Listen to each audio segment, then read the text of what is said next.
Do you need to remove the input-output board from your Inspiron 16 Plus 7630?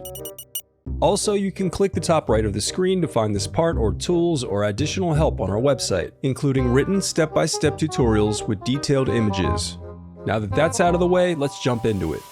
First, unscrew the bottom base cover.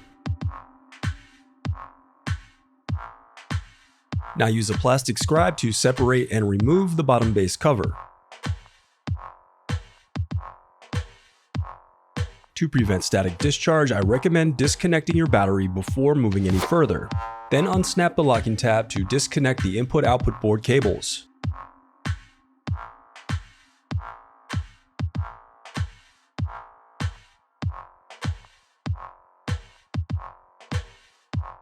Then unscrew and remove the input-output board.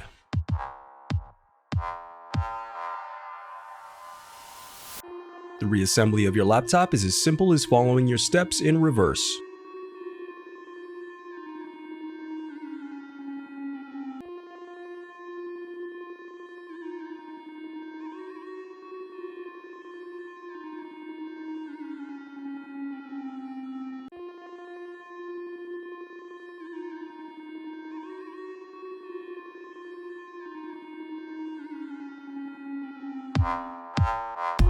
If you still need help, you can visit partspeople.com and view printable DIY instructions to help you along the way. We also have playlists of thousands of Dell tutorials for hundreds of different models, so keep checking back. Thanks for watching.